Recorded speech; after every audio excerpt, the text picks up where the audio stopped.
orang yang mendustakan takdir. Karena umat Islam ini mundur gara-gara beriman kepada takdir, maka dengan ini rukun iman kita amandemen jadi 5. Antuk minalillah wa malaikatihi wa kutubihi wa rusulihi wal yaumil akhir. Takdir tak perlu dipercaya, karena takdir hanya membuat umat Islam mundur. Siapa itu? Mu'tazilah, Qadariyah, Ahlul Bid'ah ini. Sedangkan kita adalah beriman kepada 6 rukun iman, maka kita ini disebut dengan Ahlus Sunnah. Yang salah itu bukan takdirnya, yang salah itu orangnya, karena dia pasrah berserah kepada takdir. Abang tak cari makan bang, abang tak kerja bang, abang tak ke kantor bang. Kalau memang sudah rezeki kita tak akan kemana adiknya. Rezeki itu lebih tahu di mana alamat kita daripada kita tahu di mana letak rezeki kita. Rezeki itu lebih bersemangat mencari kita daripada kita mencari rezeki kita. Betul tak cakap itu? Betul. Rezeki itu lebih tahu di mana Abdul Somad daripada Abdul Somad tahu di mana rezeki. Saya tak tahu di mana letak sarapan saya pagi. Entah di warung mana, entah di rumah mana, tak tahu. Tapi lontong sayur itu tahu di mana saya berada. Tak akan mungkin dia salah alamat. Betul? Begitu jugalah malaikat maut tak akan mungkin salah cabut nyawa. Takut betul. Sampai salah lauk pun dikasih hand sanitizer. Saking takutnya. Mati juga. Matinya bukan kena COVID. Matinya kena klakson. Ini klakson orang dari belakang. Kumat darah tinggi dia. Mati. Tapi jangan gara-gara ini lalu kita tidak ikut protokol kesehatan. Tetap pakai masker. Saya kemana-mana saya gantungkan masker.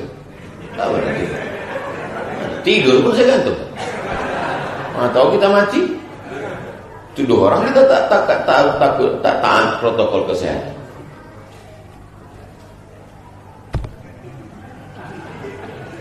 Tiga, wal mutasallitu ala ummati. Orang yang berkuasa memimpin umatku, berkuasa dia, jadi kades dia, jadi RT dia, memimpin umat Muhammad SAW bil jabarut, tapi dengan jabar. Jibara, wali. Ada istilah wali nikah itu namanya wali jabar, wali majbur. Wali majbur itu 2, ayah sama atuk. Wali majbur itu begini. Ayah kalian yang gadis-gadis, ayah kalian pergi ke pasar dupa. Sampai di pasar dupa ditengoknya tukang ayam ganteng gitu. Dikasih tukang ayam itu pula ayam gratis ekor. Lalu dibilang di situ, ku nikahkan engkau dengan anakku dengan mahar 2 ekor ayam tunai. Sah atau tak sah? Balik dia ke rumah dibilang sama anak gadisnya, anak gadisku, ya kau udah kunikahkan sama tukang ayam di pasar dupa. Nikahnya sah atau tak sah? Itu namanya wali majbur. Kenapa? Karena dia bisa memaksa. Makanya ada aliran ahli bid'ah di dunia ini namanya Jabariyah. Karena kata dia hidup ini terpaksa oleh takdir. Bil jabarut, orang yang memimpin umatku tapi dengan memaksa. Ada orang sekarang jadi pemimpin karena memaksa. Ada. Pak RT, Pak RW, tolong pilih ini. Kalau tak pilih, tak turun dana. Bil jabarut. RT dipaksa karena kades mau naik. Tolong yang gubernur, bupati, presiden jangan tersinggung. Aku cerita kades di sini. RT tolong pilih ini. Kalau tidak, awas, tak turun dana kalian. Bil jabarut. Akan ada sekelompok manusia memimpin umatku nanti di akhir zaman, tapi dia dengan memaksa. Setelah dia berkuasa dengan memaksa, apa yang dia lakukan? Liyudhilla man a'azzallah, menghinakan yang dimuliakan Allah, wa yu'izza man adhallallah, memuliakan yang dihinakan Allah. Yang dimuliakan Allah dihinakannya, yang dihina Allah dimuliakannya. Ada tak zaman sekarang? Saya ulang sekali lagi. Yang dihinakan Allah dimuliakannya, yang dimuliakan Allah dihinakan. Drama Korea, K-pop, itu kan dihinakan Allah kan? Katanya prestasi. Penghafal Quran, anak-anak muda yang ganteng, good looking, bilang radikal. Udah nampak kan contohnya? Aku kasih contoh aja. Mau percaya, alhamdulillah. Tak percaya, udah aku jelaskan. Berkuasa karena memaksa, setelah berkuasa menghinakan yang dimuliakan Allah, memuliakan yang dihinakan Allah SWT. Hebat tak Nabi Muhammad? Hebat. 1400 tahun dia sudah meninggal, tapi ucapannya tetap eksis sampai hari ini. Banyak filosof-filosof itu cakapnya tak. Jangan kan filosof, kita aja kadang bercakap hari ini, besok tak laku. Nabi SAW 14 abad bisa.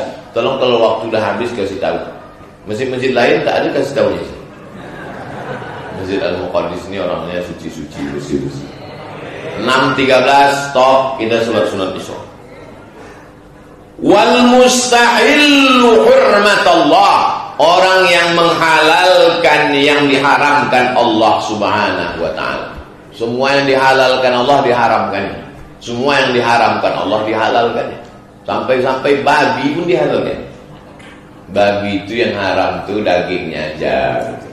Kalau bulu babi tak apa-apa. Enak kali rotinya tadi Ustaz. Crispy.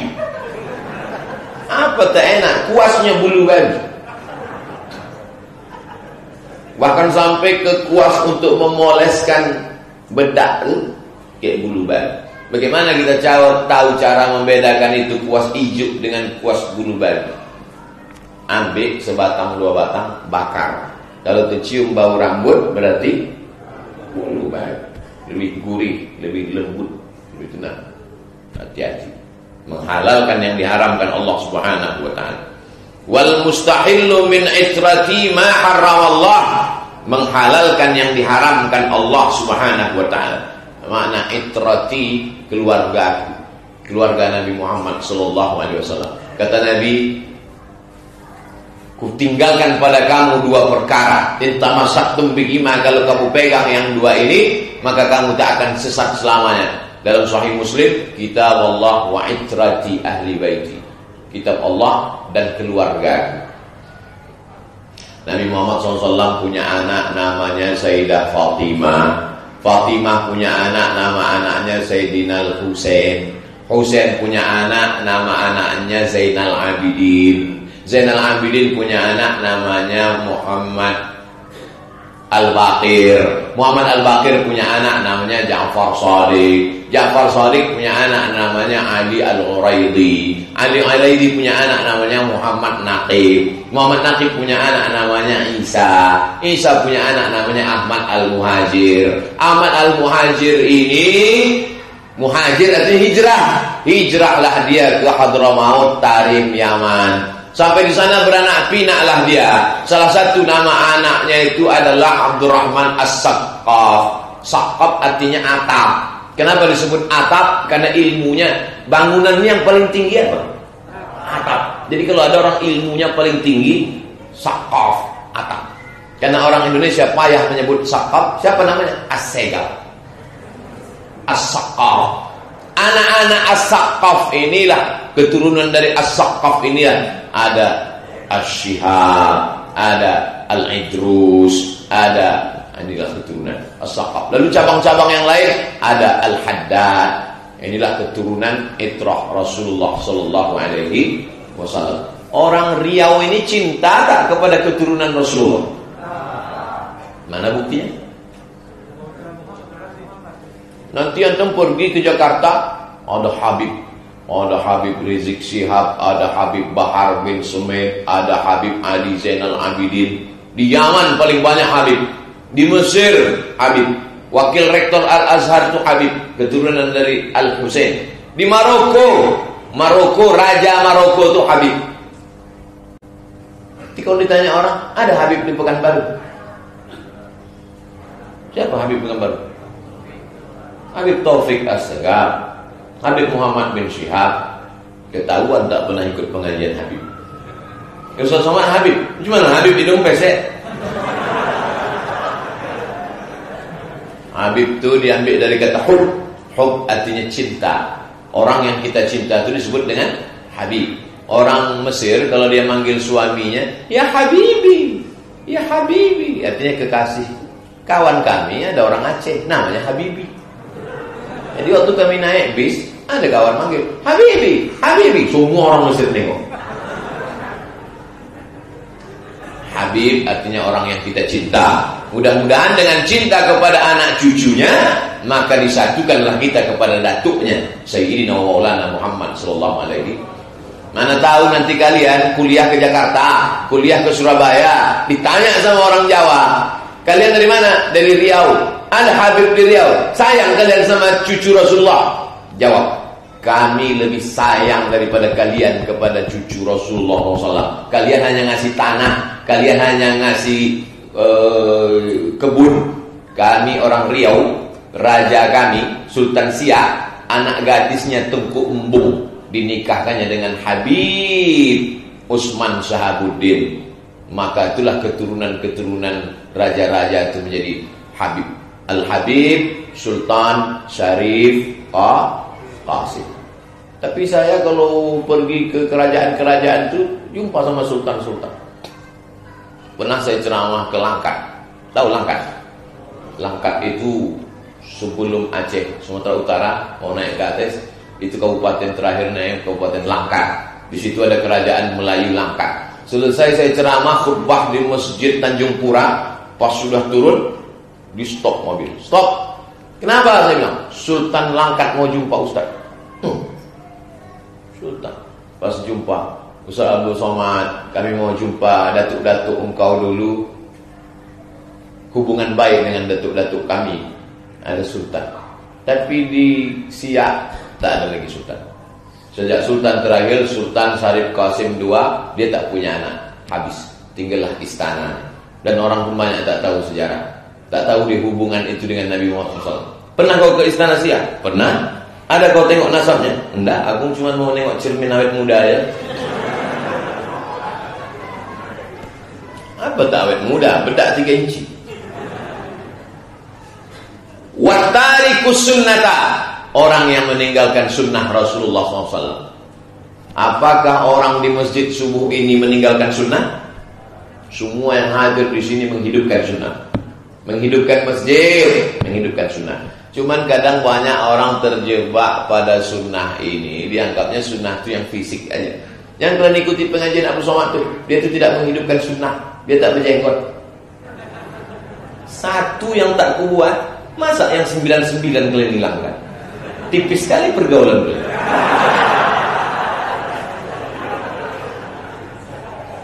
Jadi jangan i'dilu wa aqrabu littaqwa. Adillah. Bersikap adilnya gara-gara satu tak dibuat orang.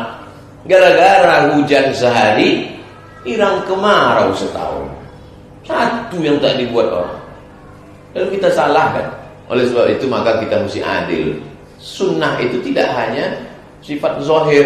Tapi bukan saya menyalahkan yang pakai jenggot. Bersorban sunnah, pakai jubah sunnah. Kalau Habib-Habib itu dari ujung rambut ke ujung kaki sunnah. Di atas pakai sorban, berjenggot, pakai celak. Ismin, Nabi pakai celak. Ternyata setelah diteliti, pakai celak itu obat untuk menyegarkan mata. Pakai cincin di kelingking, Nabi pakai cincin di kelingking. Pakai tongkat. Jadi kalau nampak antum ada ustaz belum tua kali, masih muda 30-40, tapi pakai tongkat. Dan Nabi itu pakai tongkat. Semua Nabi pakai tongkat. Cuman paling hebat tongkat Nabi Musa, dipukulkannya 12 mata air memancar. Ustaz sekarang pakai tongkat, keran air mati. Watarikus sunnata. Jadi kita semuanya di Pekanbaru ini melaksanakan sunnah, meramaikan masjid sunnah, ikut pengajian sunnah, hormat kepada ulama sunnah. Maka kita di sunnah. Hadis akhrajahu at-Tabrani. Hadis ini disebutkan oleh Imam At-Tabrani. Wa sahhahu Ibnu Hibban. dinyatakan sahih oleh Imam Ibn Hibban wal Hakim. Imam Al-Hakim mengatakan hadis ini sahih. Imam Tabrani mengatakan, Imam Ibn Hibban mengatakan hadis ini sahih. Kalau sudah ulama mengatakan sahih, ikut saja, manut wae. Saya tidak percaya dengan Imam Al-Hakim.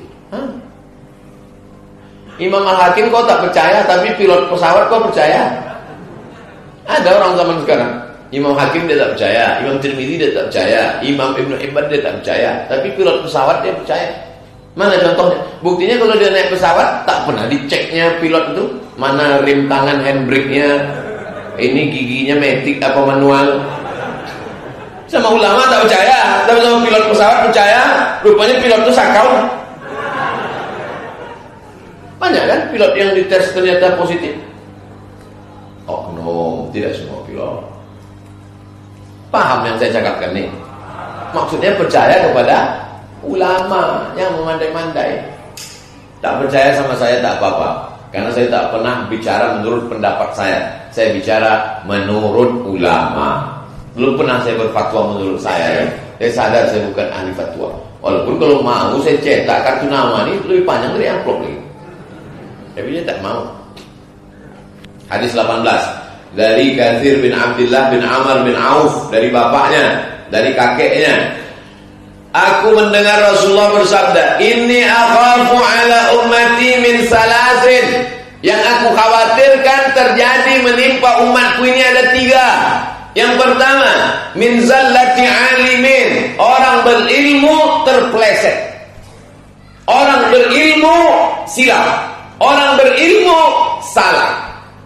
Kalau ada satu orang penumpang salah dia, satu orang penumpang bis salah dia, yang salah berapa orang? Siapa pakai blender dia?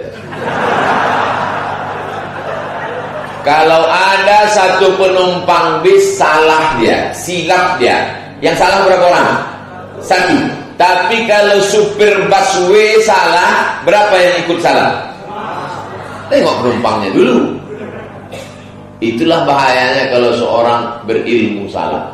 Makanya saya selalu mengatakan, menurut buku yang pernah saya baca begini.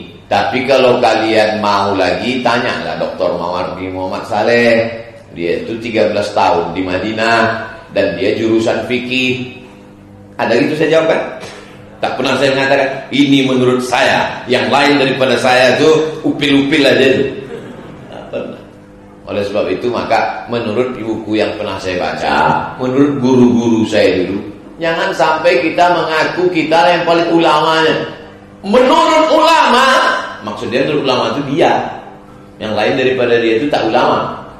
Zallati alimin. Jangan sampai kita salah. Yang kedua, wa min hawa muttaba'in, mengikut hawa nafsu. Hawa nafsu ini kalau dipeturutkan, nafsu makan, nafsu minum, nafsu politik, nafsu mau terkenal, nafsu mau dipuji-puji orang. Ada orang nafsu makannya tak pada kuat, nafsu berbini pun tak kuat, tapi nafsu politik kuat. 50 tahun jadi kades tak turun-turun, gigi habis turun udah, dia tak juga mau turun. Nafsu politik. Ada pula orang nafsu politiknya tak pada kuat. Bapak mau jadi RT, saya udah dunia ini tak ada, tapi ingin dipuji-puji orang. Kalau dipuji ustaz lain mengamuk. Ada ustaz di Pekanbaru, siapa namanya? Ustaz Soman. Kata orang dia tu hebat. Mana pula hebat dia? Hebat lagu lagi. Nah, jadi hawa nafsu orang ni macam-macam. Hawa mutabak, jangan turutkan hawa nafsu. Bagaimana caranya biar supaya tak ikut hawa nafsu ni Pak Ustaz? Sering-sering ke liang lahat. Asal ditengok liang lahat tu insya Allah hilang nafsu. Nafsu makan tu dia. Asal dah agak jauh sikit dari liang lahat tu baru muncul. Maka sering-sering menengok liang lahat. Balik dari sini pergi ke liang lahat. Bapak yang ibu tu suka shopping ke mall, bawa ke liang lahat. Kalau perlu sehari 3 kali, cuma makan obat. Asal dia minta uang belanja, bawa ke liang lahat. Wa min hukmin jairin, dari hukum yang curang, hukum yang jahat. Datanglah orang menjumpai Nabi Muhammad SAW mau menawar, ya Rasulullah, ini ada pencuri, namanya Fatimah, nama ayahnya Aswad. Apa arti Aswad? Hitam. Jadi Fatimah bintil Aswad, Fatimah anak Pak Hitam. Mohon maaf Pak Hitam, jangan tersinggung. Pak Hitam ini kepala suku. Kalau dipotong tangan anaknya, maju satu suku. Masa anak pejabat dihukum? Jadi mau dimintakan di lobi ke Nabi supaya dikasih dispensasi. Merah wajah Nabi, marah. Inna ahlaka man kana qablakum, orang-orang sebelum kamu dihancurkan, dibinasakan Allah gara-gara ini. Idza saraqa fihi musyarif taraku, kalau yang mencuri itu orang mulia, pejabat, anak orang kaya, dibiarkan. Wa idza saraqa fihi mudha'if, tapi kalau yang mencuri itu orang lemah, rakyat jelata, aqamu alaihi al-had, ditegakkan hukum yang jahat. Ada tak ini sekarang? Saya tak ada jawab, kalian aja bilang ada. Akhrajahul Bazzar, disebutkan oleh Imam Al-Bazzar, nama kitabnya Musnad Al-Bazzar. Imam Tabrani kitab besarnya Al-Mu'jam Al-Kabir, ada namanya Al-Mu'jam Al-Awsat, ada namanya Al-Mu'jam As-Saghir. Guru Imam Tabrani itu dihitung-hitung 3.500 orang. Coba antum hitung guru TK, MDA, PAUD sampai kuliah, ada 3.500 orang. Makanya jangan ngaji cuma sama satu ustaz saja. Ngaji sama Ustaz Saidul Amin, ngaji sama ustaz-ustaz lain, supaya jangan fanatik. Ngaji sama ustaz-ustaz Yayasan Tabung Wakaf, supaya kita jangan fanatik buta hanya kepada satu ustaz saja. Ustaz cuma satu, Ustaz Abdul Somad. Selain itu bukan ustaz. Gilo. Gelo atuh. Hadis ke-19. Sampai ke berapa nih Pak? Sampai 20. Habis itu kita salat Isya. An Hudzaifah radhiyallahu anhu, dari Hudzaifah radhiyallahu anhu, qala Rasulullah SAW, la yaqbalu Allahu li sahibi bid'atin shauman. Orang yang melakukan bid'ah dhalalah, puasanya tak diterima, wala salatan, salatnya tak diterima, wala hajjan, hajinya tak diterima, wala umratan, umrahnya tak diterima, wala jihadan, jihadnya tak diterima, wala sarfan wala adlan, perbuatan dia meninggalkan dosa, sarfan namanya, perbuatan dia mengikuti perintah Allah dan Rasulullah, adlan namanya, wala sarfan wala adlan, tak diterima. Yakhruju minal Islam, keluar dia dari Islam, kama yakhruju sya'ru minal ajir, sebagaimana keluarnya rambut dari tepung. Pernah nengok tepung? Pernah nengok rambut? Menengok rambut dalam tepung? Bilang aja pernah. Tepung ada rambut. Kan udah jadi pepatah Melayu tuh, macam menarik rambut dari tepung. Orang yang melakukan perbuatan bid'ah dhalalah, maka dia keluar dari Islam macam keluarnya rambut dari tepung. Apa maksud keluar rambut dari tepung? Mudah, ringan. Coba tarik rambut dari tepung, ringan kan?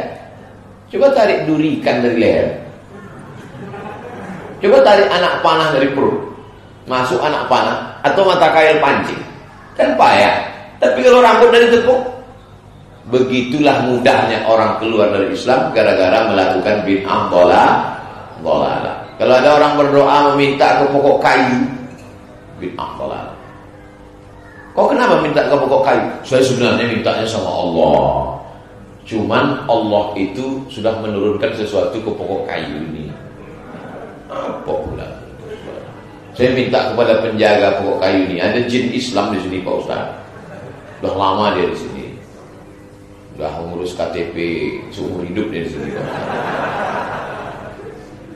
Idza sa'alta fas'alillah. Kalau minta, mintalah kepada Allah. Wa idza sta'anta fasta'in billah. Kalau minta tolonglah kepada Allah. Hadis Ibnu Majah. Nama kitabnya Sunan Ibnu Majah. Hadis yang terakhir ke-20 dari Katsir Ibnu Abdullah Ibnu Amr Ibnu Auf, dari bapaknya, dari kakeknya, Rasulullah SAW berkata kepada Bilal bin Harith, bukan yang muazzin. Yang muazzin itu Bilal bin Rabah. Yauman, suatu hari, "I'lam ya Bilal, ketahuilah wahai Bilal." Kata si Bilal, "Ma'alam ya Rasulullah." Ketahuilah wahai Bilal. Apa yang perlu ku ketahui wahai Rasulullah? Kata Bilal. Kata Nabi, "I'lam Ketahuilah wahai Bilal, anna man ahya sunnatan min sunnati, siapa yang menghidupi satu saja sunnah dari sunnahku, umitat ba'di kana lahu minal ajri mithlu man amila biha min ghairi an yanqusa min ujurihim syai'an. Siapa yang menghidupkan satu sunnah saja dari sunnahku, maka sesudah itu dia mati, sunnahku itu sudah hilang, tak ada lagi sunnah itu, tapi dihidupkannya. Sesudah aku mati, kana lahu minal ajri, maka dia dapat pahala seperti orang yang melakukannya tanpa mengurangi pahala orang itu walau sedikit pun. Ada satu sunnah yang sudah ditinggalkan orang, umitan min ba'di, dihidupkannya balik sunnah itu, maka dia dapat pahala seperti orang yang melakukannya sampai hari kiamat. Sunnah pakai jubah, pakai sorban hampir punah di India, karena sorban orang Islam kalah dengan sorban orang Sikh, dengan sorban orang India.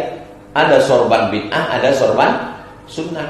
Datanglah ulama namanya Syekh Zakaria Kandahlawi, kemudian Maulana Ilyas, kemudian mereka hidupkan lagi sunnah. Sunnah pakai sorban, sunnah pakai jubah, sunnah berjenggot, yang sudah mulai musnah, mati, dihidupkannya lagi. Man ahya sunnatan min sunnati, siapa yang menghidupkan satu sunnah dari sunnahku, umitat min ba'di, sunnah itu sudah mati setelah aku meninggal, kana lahu minal ajri, dia dapat pahala seperti orang yang melakukannya sampai hari kiamat, dan orang itu pahalanya tidak berkurang sedikit pun. Bisa apa tak bisa?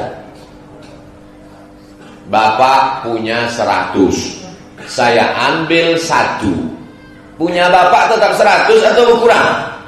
Berkurang. Tapi kata Nabi tak berkurang sedikit pun. Dulu susah menjelaskannya, zaman sekarang mudah. Ada satu mahasiswa punya ceramah Abdul Somad 100, datang kawannya mengkopi, di kopinya, di pasnya, yang 100 tetap 100 atau berkurang? Paham kan? Yang gaptek ngangol. 6.13 sikit lagi, 3 baris lagi. Wa man ibtada'a bid'atan dhalalatan. Ini dia istilah bid'ah dhalalah.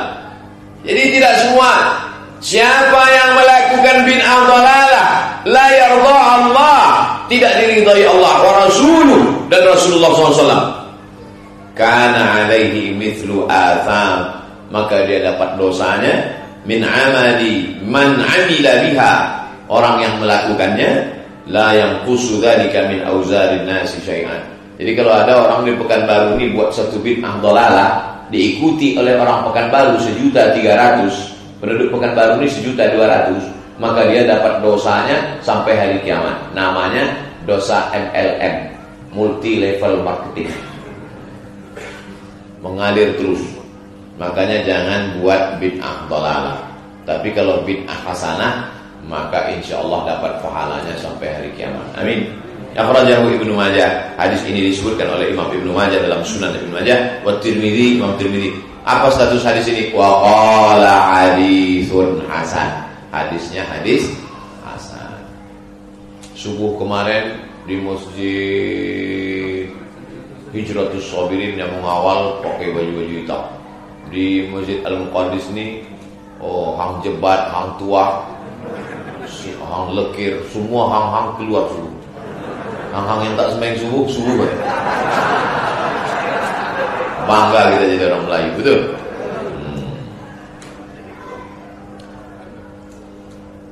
Hang masker keluar. Kita pertemuan berikutnya dari di masjid Baitul Mu'tamar Rombai, Simpang 4. Jangan terus pula itu ke Simpang Bingung itu. Dari Simpang Bingung itu untuk mendapatkan simpang yang mendapat hidayah jauh lagi. 7 jam baru dapat simpang. Namanya Simpang Benar, Rokan Hilir. Dari Simpang Bingung ke Simpang Benar itu jauh. Oleh sebab itu Simpang 4 belok kiri ada Masjid Baitul Mu'tamar. Survei memang dari hari ini. Pengajiannya belum depan. InsyaAllah kita ada 12 pertemuan sampai Desember 2020. Kalau hidup 2021 kita lanjutkan. Andai saya tak hidup, dilanjutkan Ustaz Almo. Soal sunat Isra 2 rakaat. Yang bisa, yang tak bisa duduk aja, nanti habis tanya jawab saya akan jawab pertanyaan 5, 7, 10 pertanyaan. Nanti habis itu baru kita bubar. Terima kasih. Assalamualaikum warahmatullahi wabarakatuh.